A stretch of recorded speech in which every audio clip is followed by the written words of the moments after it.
Enquanto os atletas dormem durante os Jogos Olímpicos, homens mascarados dão início a um ataque.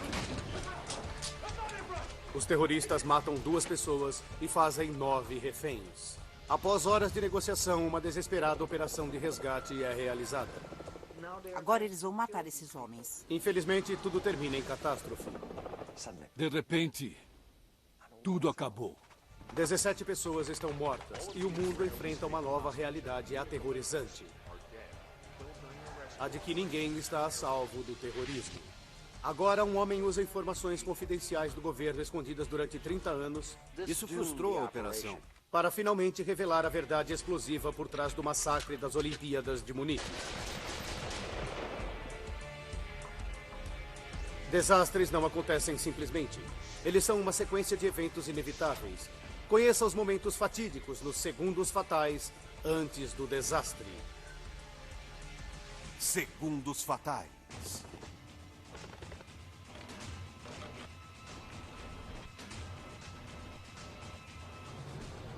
Os reféns a bordo deste helicóptero acham que estão sendo levados em direção à liberdade.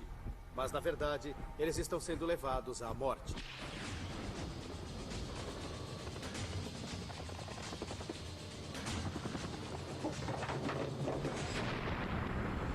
Jogos Olímpicos de Munique.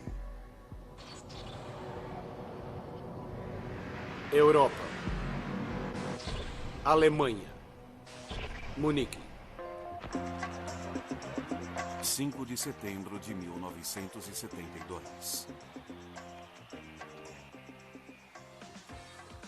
Os Jogos Olímpicos de Munique estão para começar. Um festival de competições internacionais.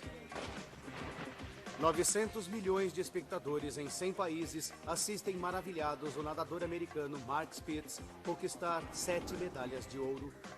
E Olga Korbut encanta o mundo com sua ginástica fantástica. A presença de uma equipe de Israel é extremamente significante. A visão de atletas judeus participando de uma Olimpíada alemã simboliza todo o espírito dos Jogos.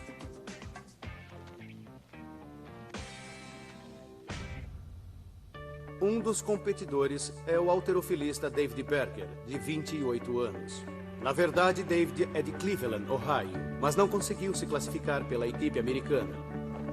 Porém, sendo judeu, estava qualificado para representar Israel. O bacharel de Direito tem poucas chances de ganhar uma medalha, mas ele não se importa. Quer apenas competir. Ele achava que competir nas Olimpíadas como halterofilista seria sua suprema conquista. André Spitzer é técnico de esgrima. Para ele, participar dos Jogos Olímpicos seria o grande momento da sua vida. Um ano antes, André se casara. E sua esposa, Anki, deu à luz o primeiro filho há apenas 5 semanas. Formávamos um casal jovem muito apaixonado e tínhamos tido uma menina muito bonita. O que poderia dar errado? Nada. André e David vão ficar com o restante da equipe de Israel na Vila Olímpica. É um enorme complexo construído para o evento, abrigando 10 mil competidores, técnicos e autoridades. Os atletas masculinos de Israel estão acomodados no bloco 31 da rua Connolly, perto da extremidade do complexo. Apesar do ambiente de fraternidade na vila, o mundo exterior está passando um período delicado, com terroristas gerando tumultos sangrentos. Uma facção palestina conhecida como Setembro Negro é particularmente cruel. Um ano antes, a organização assassinara o primeiro-ministro da Jordânia e sequestrara um avião de passageiros que seguia para Israel. Entre as pessoas que testemunharam a violência de perto estava o correspondente de guerra, Gerald Seymour. Gerald Seymour, ITN Amman. Agora, Seymour está cobrindo os Jogos Olímpicos. Deveria ser um trabalho calmo, diferente da brutalidade incessante. A ideia de que poderíamos testemunhar aquela grande explosão da violência, que foi um dos momentos marcantes de todo o século, em hipótese alguma passou pela nossa cabeça.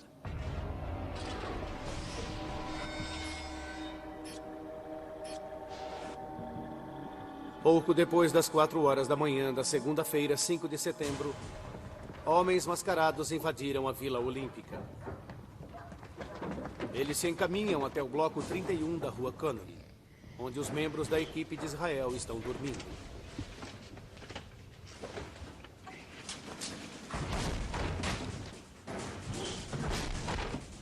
Eles invadem os quartos dos atletas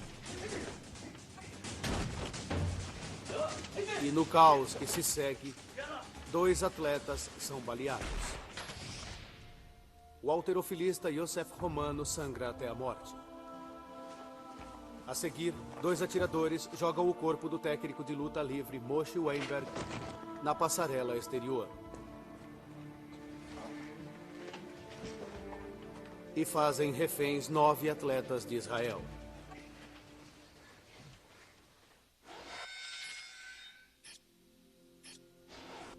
Às 5:30 da manhã, um policial encontra o corpo de Weinberg do lado de fora do bloco 31 e aciona o alarme. Quando a polícia remove o corpo, avista homens mascarados na área interior. Policiais em pânico alertam o chefe da polícia de Munique, Manfred Schreiber. Schreiber, de 47 anos, tem a reputação de ser um homem inflexível e severo. Seus policiais o chamam de xerife, porque ele sempre prende o criminoso. No quartel-general das Olimpíadas, Schreiber assume o comando imediatamente, formando um comitê para lidar com a crise.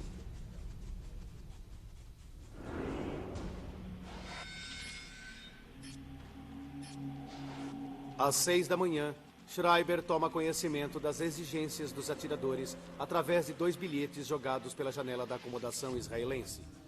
O primeiro bilhete anuncia que os assassinos são membros da Setembro Negro.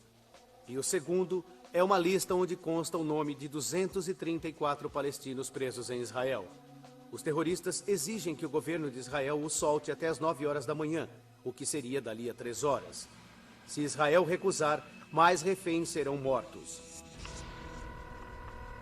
Imediatamente, Schreiber entra em contato com a primeira-ministra de Israel, Golda Meir.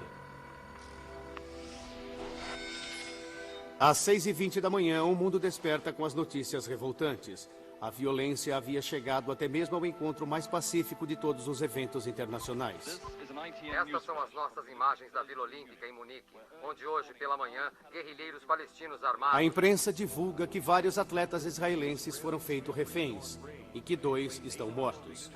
Um deles é citado como técnico de boxe e o fato chamou a atenção de Enki Spitzer. Sabia que não havia um técnico de boxe. Sabia que André era técnico de esgrima. Tentei descobrir o que acontecera, mas ninguém soube me dizer. Às 7:15 da manhã, a polícia declara que 9 atletas israelenses foram feitos reféns no primeiro andar do bloco 31, em um quarto de fundos. Entre eles estão André Spitzer e David Berger. A polícia não sabe quantos terroristas estão envolvidos. O mundo aguarda o próximo passo de Manfred Schreiber. Ele aguarda uma resposta do governo de Israel. Iriam eles concordar com as exigências dos terroristas? A primeira-ministra de Israel, Golda Meir, diz a Schreiber que ela precisa de mais tempo para reunir seu gabinete. Mas o tempo está acabando.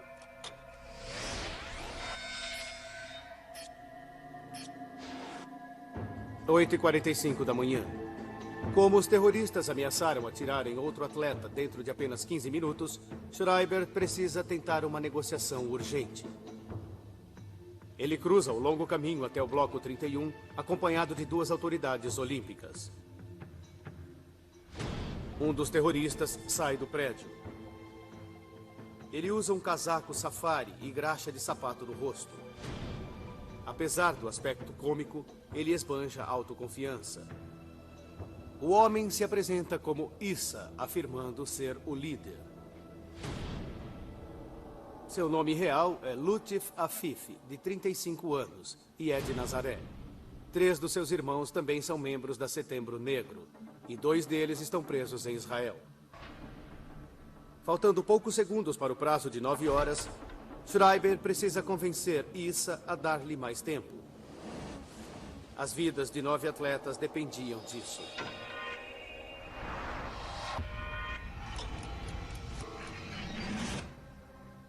Onde fica o coração do camarão?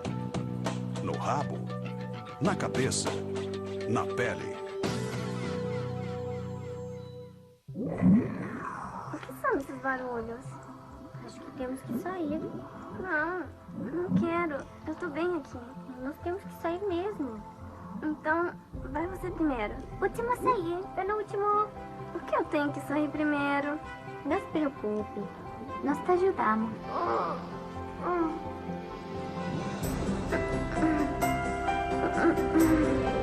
Vida no Ventre, Gêmeos. Estreia mundial. Nesta quinta, às 9 da noite, no Net Geo.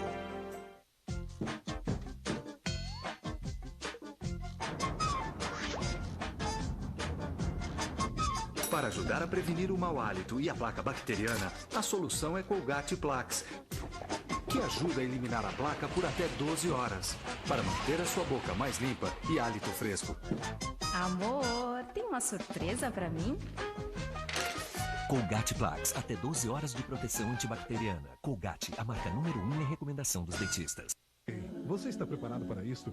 Você vai para onde não existe subir ou descer, apresentando o Mach 3 Turbo Go. Conforto máximo ao barbear para baixo ou para cima, com um revestimento anti-atrito nas 3 lâminas e lubrificação extra. Então, mesmo no sentido contrário ao da barba, você tem menos irritação ao barbear mais rente. Mach 3 Turbo Go, da Gillette. No coração dos Andes, onde uma vez brilhou o Império Inca, as pessoas creem que a Terra está viva. O antropólogo Wade Davis viaja ao Vale Sagrado do Peru e nos mostra os segredos deste lugar mágico.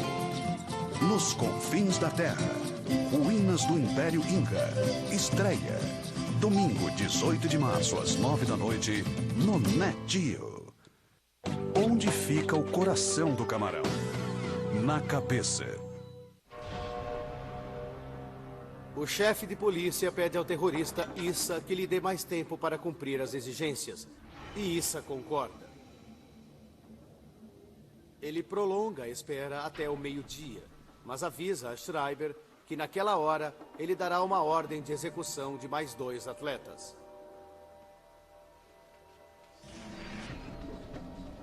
Schreiber tem 3 horas para convencer os atiradores a se renderem ou Israel a libertar os prisioneiros palestinos.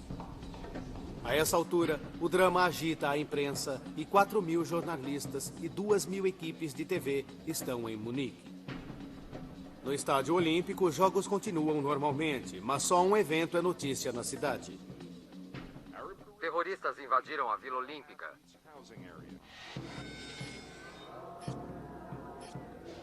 11 horas da manhã. O Comitê Olímpico sofre pressões internacionais e suspende os Jogos, interrompendo todos os seus eventos. Isso aumenta ainda mais a tensão do chefe de polícia Schreiber. Agora ele precisa salvar os atletas e as Olimpíadas de Munique. 11h15 da manhã. Finalmente, a espera de Schreiber termina. Israel já tem uma resposta. O país não vai ceder às exigências dos terroristas e não libertará um só prisioneiro palestino. Schreiber percebe então que o drama só poderá acabar à força. Mas para realizar um ataque, ele precisa de uma informação fundamental. Terá que descobrir quantos atiradores estão dentro do bloco de número 31. Ele precisa de mais tempo ainda. São 11h45 da manhã. Em 15 minutos, os terroristas atirarão em mais 2 atletas. E Schreiber não tem mais o que barganhar. Ele decide enfrentar Issa em um ardiloso jogo mortal.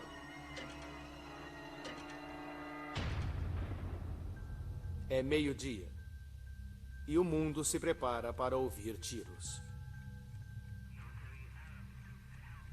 Schreiber informa a Issa que os israelenses estão cooperando. Mas será que os terroristas vão acreditar?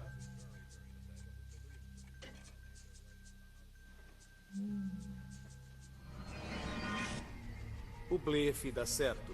Os terroristas não atiram. E Schreiber consegue manter a farsa adiando prazos finais durante toda a tarde. Às 5 horas, Schreiber ainda não sabe quantos terroristas estão lá dentro. Mas, finalmente, ele tem uma chance. Ele convence Issa a deixar 2 autoridades olímpicas entrar no apartamento, um para checar os reféns. Uma das autoridades é Walter Treger. Ele se apavora com o que vê. Ao entrarmos no quarto, vimos um corpo coberto, muito sangue nas paredes, e os 9 amigos de Israel com muito medo, pois sabiam que estavam em uma situação terrível e quase insolúvel.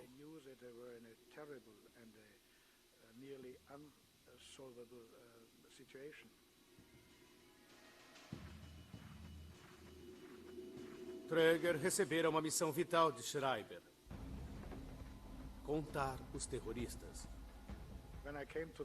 Quando eu entrei no quarto com Issa, vi 4 atiradores, mas poderia haver um 5º. Daquele momento em diante, nós tínhamos um único alvo e uma meta: libertá-los pela força.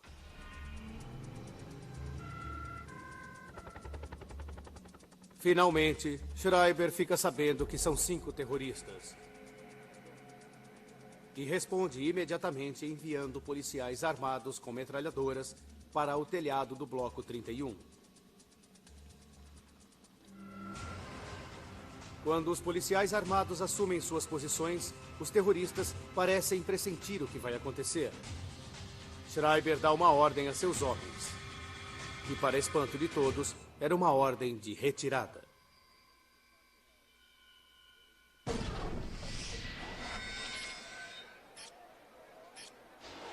Às 5h10, a situação sofre uma reviravolta, quando o líder terrorista Issa exige um avião para transportar seus homens e os reféns para o Cairo, no Egito. Schreiber está sob intensa pressão por longas 11 horas. Agora, ele tem a chance de transferir o drama para fora da Vila Olímpica. E concorda com as exigências de Issa.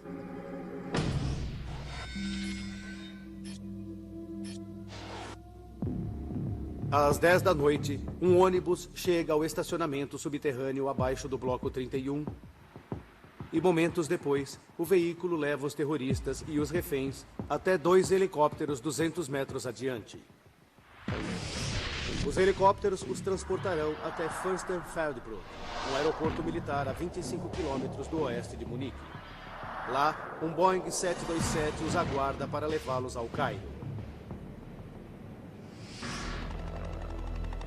Com a decolagem dos helicópteros, a imprensa e o público, agitados, seguem para o aeroporto. E entre eles, Gerald Seymour. O ambiente parecia um desfile numa noite de carnaval. Havia muita gente, todos esperando por um espetáculo e com o que pudesse acontecer quando o avião decolasse. O que os espectadores não sabem é que o chefe de polícia, Schreiber, não tem a intenção de deixar os terroristas voar para parte alguma. No aeroporto, havia uma emboscada com 5 franco-atiradores aguardando um helicóptero aterrissar. 3 deles na torre de controle. E 2 estão a 70 metros na pista de decolagem. Quando os helicópteros aterrissam, Issa e seu ajudante vão revistar os Boeing 727 conforme combinado. Mas os terroristas não sabem que a tripulação é composta de policiais armados que atirarão neles quando entrarem no avião. Os franco-atiradores eliminarão então os demais terroristas.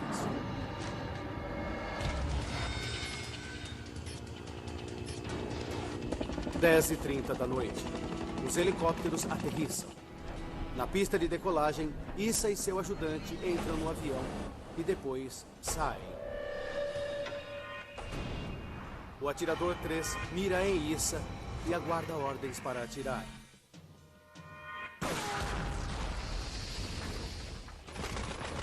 Porém, não conseguem eliminar os terroristas, mas provocaram um tiroteio selvagem. Amarrados uns aos outros nos helicópteros, resta aos atletas apenas rezar. Em um aeroporto militar no oeste de Munique, a polícia alemã está tentando resgatar 9 reféns israelenses. Durante 30 minutos, a polícia troca tiros com os terroristas.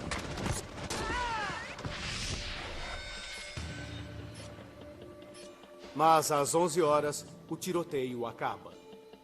Fora do portão, o repórter Gerald Seymour e toda a imprensa ouvem as notícias dramáticas. Todos se salvaram, estão todos bem. Isso foi um triunfo. As boas notícias se espalham pelo mundo. Na casa dos Spitzer, os parentes comemoram. Mas Anki se recusa. Vou esperar por um telefonema, porque não importa como André esteja após essa aprovação, sei que a primeira coisa que vai fazer é me ligar.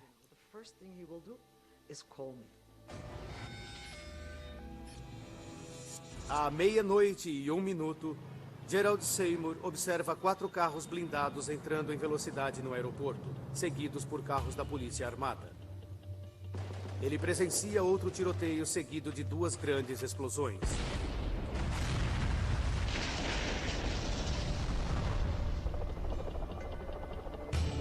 E quando os carros blindados voltam, Seymour percebe que as boas notícias foram prematuras. Os enormes portões se abriram e os faróis iluminavam o rosto de um jovem policial. Esses faróis revelavam o brilho das lágrimas que rolavam pelo seu rosto. Para nós, aquele era o sinal de uma tragédia. O mundo aguarda para saber exatamente o que aconteceu.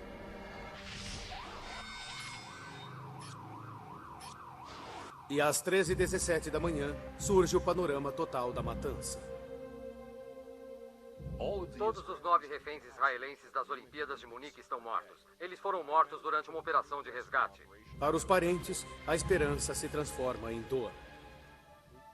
E naquela manhã, Anki Spitzer voa para Munique. Ela visita o apartamento onde o marido passou seu último dia. Chegando lá, ela fez um juramento.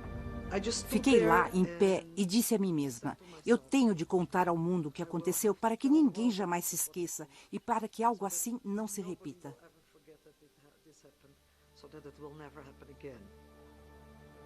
A verdade sobre o que aconteceu naquele dia permanece envolta em mistério. Muitas testemunhas oculares foram mortas, enquanto outras juraram segredo. Consequentemente, restam as respostas que expliquem por que a tentativa de resgate foi tão desastrosa. Durante 20 anos, Anki Spitzer insistiu em pedir às autoridades alemãs o relatório oficial sobre o massacre em Munique, mas elas negaram sua existência. Então, no início dos anos 90, uma fonte anônima começou a enviar-lhe páginas da investigação do governo. Hoje ela tem em mãos um relatório de 3.800 páginas. Anki quer vê-lo analisado e quer que a responsabilidade pela tragédia seja anunciada publicamente. Já está na hora de alguém realmente dar uma boa olhada em tudo isso para detectar que erros foram cometidos pelas autoridades alemãs e que elas façam justiça histórica e assumam a responsabilidade. Agora, mergulhando na investigação confidencial alemã, podemos revelar os fatos por trás do desastroso plano de resgate. Um plano que envergonha as autoridades alemãs.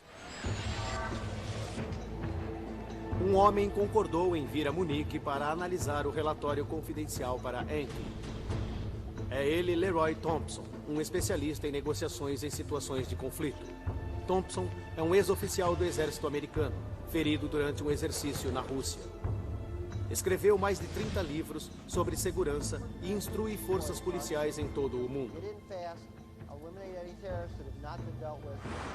Thompson tem um interesse profissional nas Olimpíadas de Munique. Ele foi consultor de segurança nos Jogos de Atenas e de Barcelona. A primeira pergunta é: como foi que os terroristas armados invadiram a Vila Olímpica? Na experiência de Thompson, as Olimpíadas são os mais policiados e vigiados eventos esportivos do mundo. A cópia do relatório oficial que Yankee possui relata que os Jogos de 1972 foram policiados por 2.000 guardas de segurança e toda a vila foi protegida por uma cerca de 2 metros de altura de arame farpado. Se assim foi, como os terroristas entraram tão facilmente? Há um meio de descobrir isso e Thompson procura o organizador olímpico Walter Treger. Treger revela que, embora teoricamente a segurança parecesse eficiente, na verdade ela foi deliberadamente negligente. O conceito de segurança era não expor armas, usando o pessoal da segurança com uniformes civis, sem armas à amostra. O conceito visava mostrar uma Alemanha amistosa e pacífica. Mas o repórter inglês Gerald Seymour é mais categórico. Nada foi proibido, era tudo livre, amistoso, receptivo. Sendo assim, a Vila Olímpica era um espaço aberto e a segurança basicamente não estava presente. Uma vez dentro da vila, como os terroristas localizaram o Bloco 31? E como eles souberam exatamente onde era a acomodação da equipe israelense? Hoje, a Vila Olímpica é um enorme condomínio de apartamentos residenciais. E o Bloco 31 da Rua Connolly ainda existe, mas é difícil de ser encontrado. É um labirinto confuso de prédios e eu acho que tudo leva a crer que os terroristas com certeza fizeram um reconhecimento aéreo e que possivelmente alguém os ajudou a localizar o número 31 da Rua Connolly.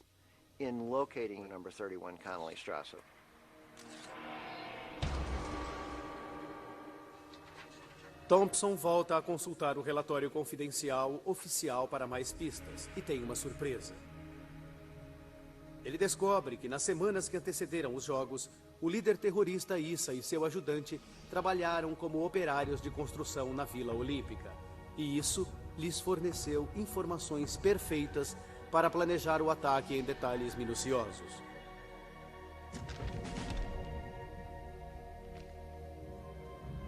Thompson espera que o relatório oficial revele a resposta para sua próxima pergunta. Quando os atiradores atacaram, como as autoridades alemãs reagiram? O primeiro passo foi reunir um comitê para a crise. O que Leroy quer saber é quem fez parte do comitê, quem estava tomando as decisões e que experiências o grupo tinha. O comitê foi formado por 3 importantes tomadores de decisões. Bruno Merkel, ministro do interior da Bavária, Hans-Dietrich Genscher, ministro do interior da Alemanha Ocidental, e Manfred Schreiber, chefe de polícia de Munique. A lista não impressiona Leroy, pois há 2 políticos e apenas um estrategista. Políticos seguem um programa que é geralmente centrado nas reeleições, pois tem que satisfazer os constituintes, tem que manter uma boa imagem. E isso são coisas que não têm a ver com tentar lidar com um incidente e tomar decisões que venham a ser reais decisões. Somente Schreiber tem a experiência de lidar com a situação. Mas Thompson descobre que ele cometeu uma série de erros graves. Erros como não ter observado uma falha vital nas armas dos terroristas. Você quer ver fotos especiais deste programa? www.netio.com.br. O que são esses barulhos? Acho que temos que sair. Não, não quero. Eu tô bem aqui. Nós temos que sair mesmo. Então, vai você primeiro. Último a sair. Penúltimo. Por que eu tenho que sair primeiro? Não se preocupe. Nós te ajudamos.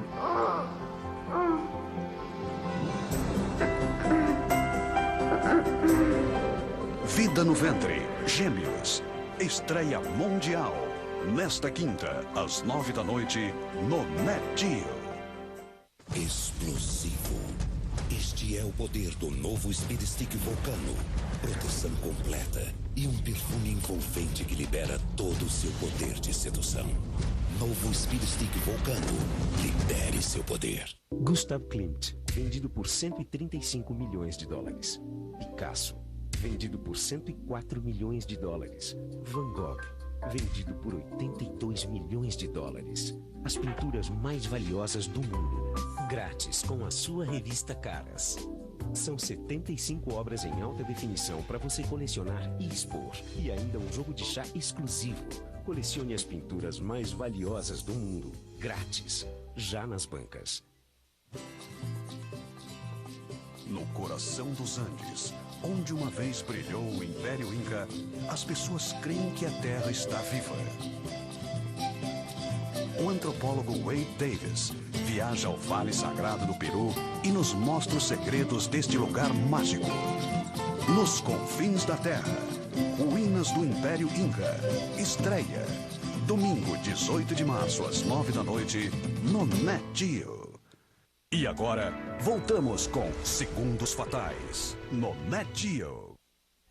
O especialista em resgates Leroy Thompson está estudando fotos investigativas de um relatório confidencial alemão sobre o massacre nas Olimpíadas de Munique.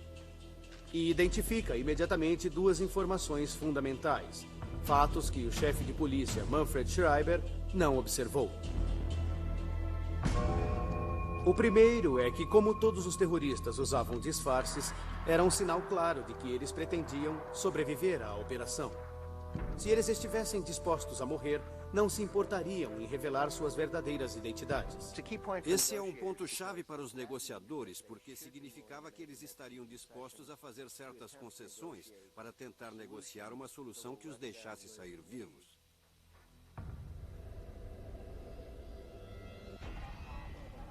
A seguir, Thompson identifica um segundo erro de informação. Os terroristas estavam armados com fuzis AK-47, e Thompson sabia que atiradores como os palestinos são treinados para manter as travas de segurança puxadas. Conforme ele demonstra em um campo de tiro, esse pequeno detalhe é absolutamente vital. Normalmente usa-se uma trava que, com um simples toque do dedo indicador, destrava-se rapidamente, mas não é o caso do AK-47. Como podem ver, é impossível fazer isso. Isso significa que o atirador precisa tirar o dedo do gatilho para destravar a arma. Isso, é claro, daria à polícia alemã se eles iam preparar um ataque alguns segundos a mais. Segundos podem ser a diferença entre a vida e a morte. 2 segundos daria a um franco-atirador experiente tempo para destruir um alvo e tempo para a equipe de ataque agir.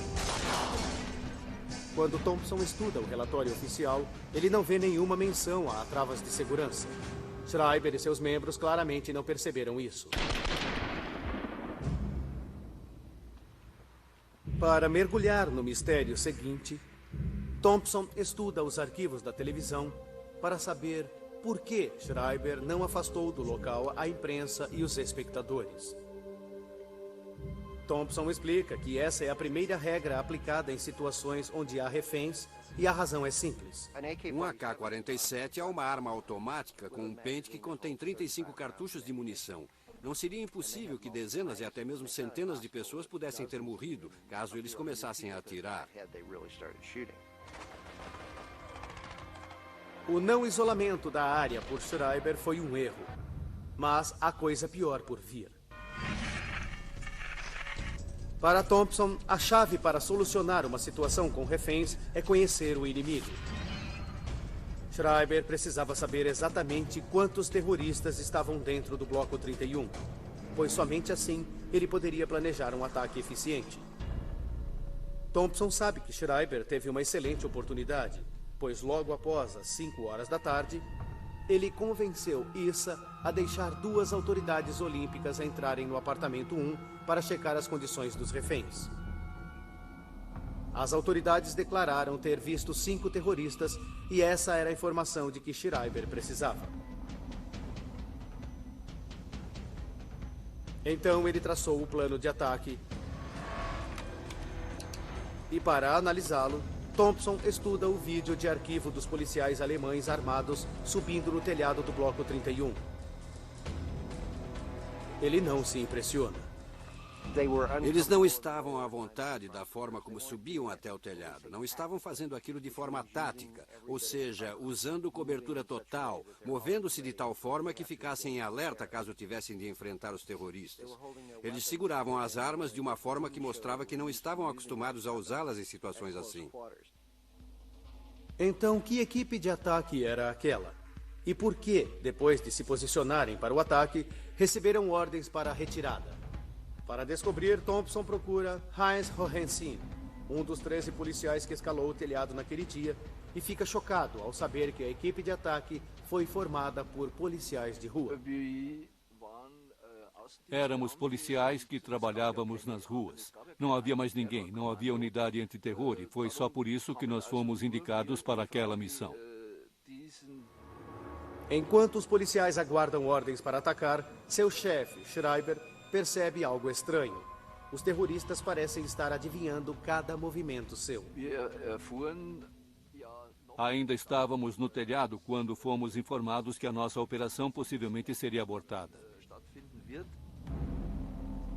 Schreiber, de repente, percebe que os preparos para o ataque estão sendo filmados e que os terroristas estão assistindo a cada movimento ao vivo pela TV.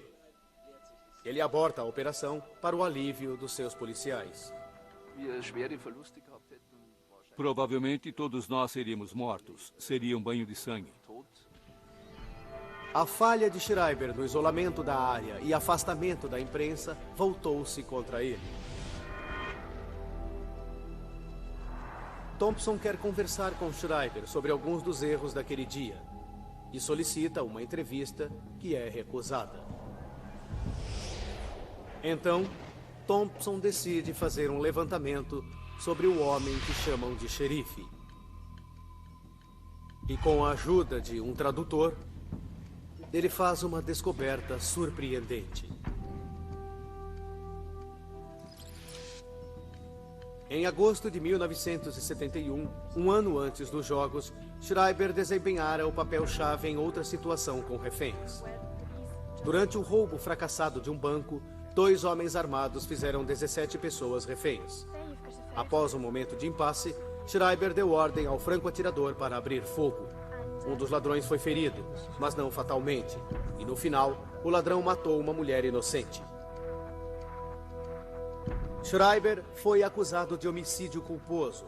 Mas como 4 meses depois a acusação foi retirada, Thompson suspeita que o incidente tenha afetado o julgamento de Schreiber.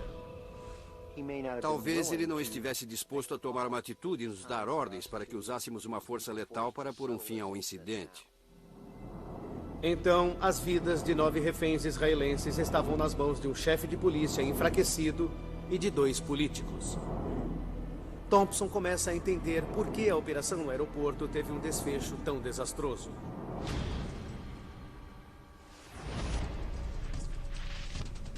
Thompson consegue acesso à pista de pouso militar em Fürstenfeldbruck, no exato ponto onde os 9 atletas perderam suas vidas tragicamente. Quando ele vê o local do tiroteio pela primeira vez, outra dúvida lhe vem à mente. Durante a Segunda Guerra Mundial, os franco-atiradores alemães eram os mais temidos do mundo. Então, onde estavam os franco-atiradores tão experientes em 1972? Entre os documentos confidenciais, Thompson descobre o plano de resgate no aeroporto. Ele lê 80 páginas com os detalhes e analisa dezenas de fotografias e desenhos. Desconstruir o plano de resgate é a parte crucial da busca de Thompson pela verdade. O plano baseia-se na informação de que há 5 terroristas. Quando Issa e seu ajudante entrassem no 727, policiais armados disfarçados de tripulantes iriam eliminá-los. E os 5 franco-atiradores posicionados no aeroporto apontariam para os 3 terroristas restantes nos helicópteros. O atirador 1 estaria posicionado atrás de uma pequena parede. E o atirador 2 atrás de um caminhão militar. Os atiradores 3, 4 e 5 estariam posicionados na torre de controle com uma visão clara da pista de decolagem. Thompson acredita que a chave para o sucesso do plano dependia do atirador por trás da pequena parede. Usando um localizador a laser, ele conclui que o atirador estava a apenas 50 metros dos terroristas. Havia terroristas do lado de fora do helicóptero e ele estava atrás deles. Ele estava numa distância que lhe permitiria eliminar rapidamente aqueles terroristas. Mas quando os helicópteros aterrissam, o plano começa a se revelar. Os policiais armados a bordo do Boeing discutem, irritados, sobre a chance de atirarem em Issa e no ajudante quando entrassem no avião. Heinz Hohensen era um dos oficiais no avião e considerou o plano uma missão suicida. Se o líder terrorista tivesse detonado sua granada de mão perto da aeronave abastecida, todos nós morreríamos na explosão. Os policiais entram num acordo e decidem abortar a operação. A decisão coloca o plano de resgate em risco e choca Thompson. Baseado no trabalho de policiais e militares com quem trabalhei, eles não esperariam até o último minuto para dizer: bem, eu acho que não vou ficar aqui com esses reféns, eu não vou fazer nada. Isso é impressionante. O sucesso depende dos 5 franco-atiradores posicionados na pista de decolagem, mas sua ação é comprometida pelo erro grave seguinte. Os pilotos dos helicópteros são instruídos a aterrissar na lateral oeste da torre de controle. E isso daria aos franco-atiradores uma linha clara de visão quando os terroristas abrissem as portas laterais dos helicópteros. Os 2 pilotos aterrissam na frente da torre de controle. E não se explica por que eles cometeram esse equívoco, pois isso poria em risco todo o plano de resgate. Deixaria os atiradores da torre de controle sem uma visão clara dos terroristas. E o que é pior, deixou os atiradores 1 e 2 no solo, diretamente na linha de fogo. Mas os problemas dos atiradores não terminam aí. A pista de decolagem está iluminada por apenas 3 focos de luz, tênues demais para que os atiradores vejam claramente os alvos. Eles deverão atirar praticamente no escuro. E para piorar a situação, Thompson descobre que os atiradores estão mal equipados. Eles não receberam óculos de visão noturna, coletes à prova de balas ou até mesmo capacetes de aço. Mas Thompson revela que os atiradores têm um problema ainda maior nas mãos: suas armas.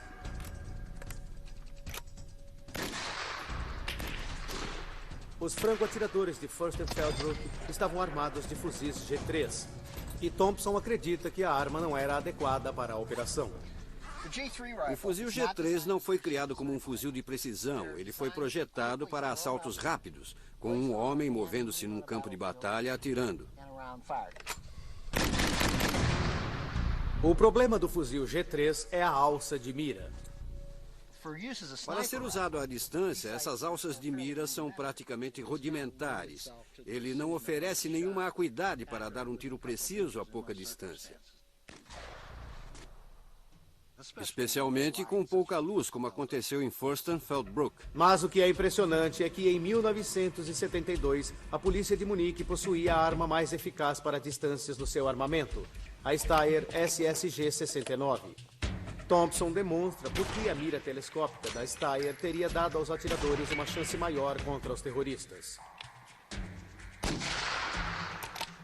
Ela possui um retículo que permite mirar exatamente no ponto desejado. À noite, o alcance ajuda a captar a luz.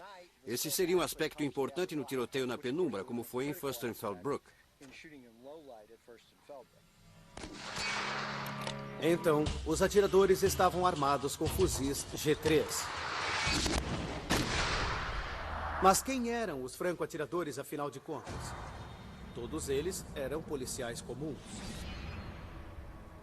Procurando dados em livros históricos, Thompson descobre que em 1972 as leis da Alemanha Ocidental proibiam que os militares se envolvessem em conflitos armados domésticos. Franco-atiradores experientes do exército alemão não puderam oferecer ajuda. Eu considero imperdoável que a polícia alemã não tenha treinado pelo menos alguns atiradores para suprirem essa falta. Mas a verdadeira razão pela qual a situação terminou em tragédia se resume a uma única e fundamental informação: um erro que não poderia ter sido cometido. Um erro que custou a vida de pelo menos 9 pessoas. O que um espeleólogo estuda? Os espelhos? Os resíduos industriais? As cavernas? O que são esses barulhos? Acho que temos que sair. Não quero. Eu tô bem aqui. Nós temos que sair mesmo. Então, vai você primeiro. Último a sair. Penúltimo. Por que eu tenho que sair primeiro? Não se preocupe. Nós te ajudamos.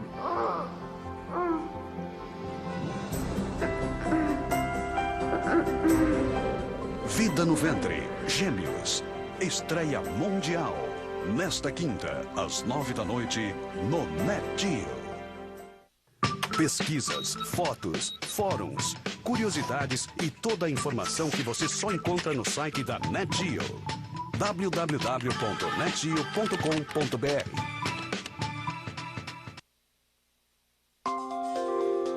A cor do verão com um bronzeado perfeito, rápido e seguro o ano todo é um sonho para você? Esqueça os raios nocivos do sol e as câmaras de bronzeamento. Agora você pode ter a cor do verão o ano inteiro com Sol Sano. Um alto bronzeador prático, mais rápido e muito mais seguro para você ter um lindo bronzeado por até 10 dias. Sol Sano é mais fácil porque não é preciso espalhar, não escorre, não descasca e com apenas um toque você tem um bronzeado sem manchas, perfeito e uniforme na hora. O segredo está aqui. Sua fórmula enriquecida com umectantes e vitamina E deixam a pele mais macia, hidratada e bronzeada para você ficar muito mais atraente o ano todo. Sol Sano pode ser usado em qualquer tipo de pele. O modo mais seguro para você ter um bronzeado saudável é a utilização de um autobronzeador. Leve todo o poder do sol na sua bolsa. Disfarce as estrias e celulites com um bronzeado perfeito e saudável em menos de 20 minutos. Sol Sano bronzeia também as áreas difíceis, realça a silhueta e deixa a cor do verão por até 10 dias. Com Sol Sano, você evita todos os raios nocivos e tem resultados garantidos na hora. Desfile na praia, na piscina e em qualquer estação do ano. Saia disso para isso em menos de 20 minutos. E mais, ligue agora, peça seu autobronzeador e receba não um, mas 3 frascos de Sol Sano. Garanta suas férias inteiras com um bronzeado perfeito e hidratado por muito mais tempo. Tenha a pele hidratada e macia com a cor dourada do verão o ano inteiro. Peça já o seu Sol Sano. E se ligar agora, nós lhe enviaremos de presente a bucha vegetal Sol Sano e mais, o exclusivo gel esfoliante. Feito com extrato de algas e sementes de damasco, você tem a limpeza completa e eficaz que sua pele precisa. Leve todo o conjunto nesta necessaire para ter Sol Sano sempre e a qualquer hora. Ligue já ou acesse www.polishop.com.br e tenha um bronzeado perfeito, rápido, fácil e seguro o ano todo. A cor do verão é com Sol Sano. No coração dos Andes, onde uma vez brilhou o Império Inca, as pessoas creem que a Terra está viva. O antropólogo Wade Davis viaja ao Vale Sagrado do Peru e nos mostra os segredos deste lugar mágico. Nos confins da Terra, ruínas do Império Inca. Estreia, domingo 18 de março às 9 da noite, no Net Geo. O que um espeleólogo estuda? As cavernas. Logo após as 5 horas da tarde, o policial Walter Traeger tem acesso ao apartamento 1 para checar os reféns. E saiu de lá com uma informação essencial. Havia visto 5 terroristas. Manfred Schreiber, o chefe de polícia de Munique, baseia toda a operação de resgate no aeroporto nessa informação. Mas Traeger havia se enganado. Na verdade, havia 8 terroristas. E para completar, as autoridades alemãs souberam disso 30 minutos antes de darem início ao plano de resgate. Às 10 horas da noite, quando terroristas e reféns são transferidos para 2 helicópteros, os oficiais alemães veem claramente não 5, mas 8 terroristas dentro do ônibus. Mas, apesar disso, o plano de resgate não foi mudado para adaptar-se à nova informação. A nova contagem nem foi passada aos franco-atiradores em Fürstenfeldbruck.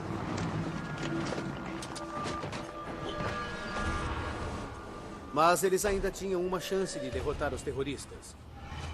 A última esperança estava no franco-atirador 3. Ele tem uma oportunidade em frações de segundos para eliminar Issa e seu ajudante, deixando os terroristas sem líder e no caos. Agora, voltando ao começo da operação de resgate no aeroporto, podemos revelar as consequências aterradoras do plano mal elaborado.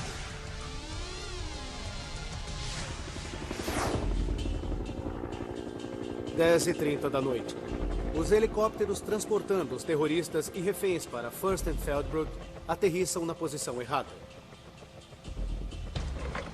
Issa e seu ajudante desembarcam e caminham até o 727, como planejado. Eles sobem os degraus do avião e caminham no seu interior. Issa encontra o avião vazio e então volta para os helicópteros e grita para os outros que aquilo era uma cilada.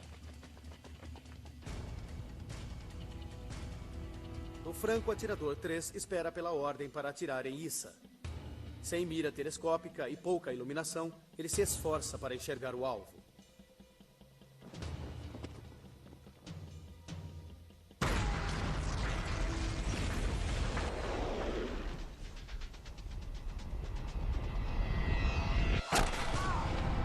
E erra. Ele acerta o ajudante de Issa na coxa. E Issa se protege e dá ordens aos seus homens para atacar o prédio do aeroporto. Inicia-se um tiroteio violento. Os franco-atiradores agora percebem que são 8 terroristas. Os atiradores 1 e 2 permanecem abaixados devido aos tiros dos atiradores 3, 4 e 5. Eles não podem participar do tiroteio. Agora são 3 atiradores contra 8 terroristas. Às 11 horas da noite, os franco-atiradores tinham matado 2 terroristas, mas foram superados em armas.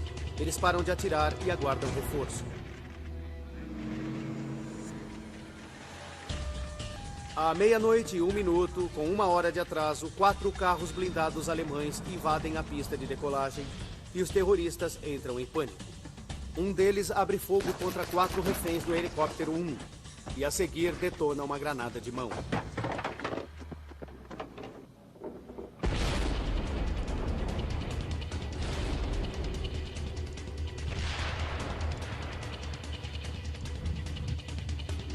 Os franco-atiradores matam Issa e o terrorista do helicóptero 2 atira nos 5 reféns restantes.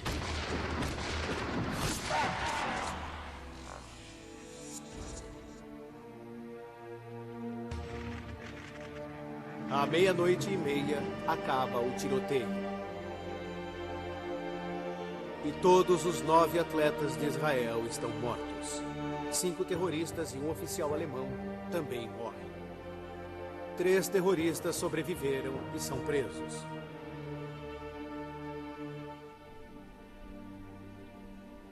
Horas depois, o chefe de polícia, Schreiber, afirma que suas ações não causaram as mortes dos atletas. Mas o que ele deixou de declarar foi o detalhe final da tragédia. 2 meses antes, um dos seus homens alertou-o, dizendo que os Jogos Olímpicos podiam estar na mira de terroristas. Em 1972, Georg Sieber era um psicólogo forense que trabalhava para a polícia de Munique e previu o ataque nos mínimos detalhes. Minha previsão foi que, se os palestinos interferissem nos jogos, eles iam usar seus métodos típicos. Ataque durante a madrugada, dividir o grupo em frente e retaguarda.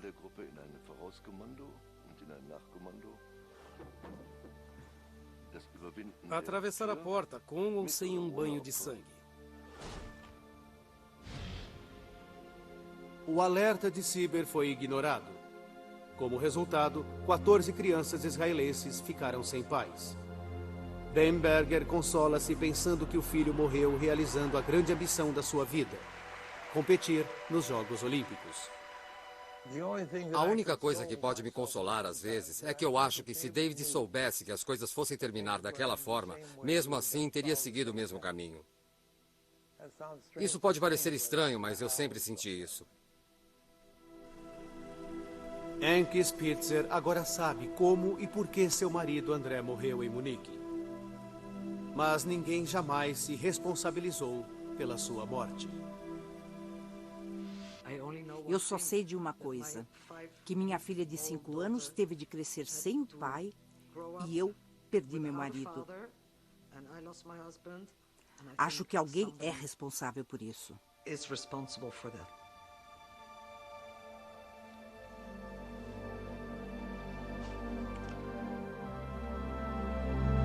Versão Marshmallow São Paulo.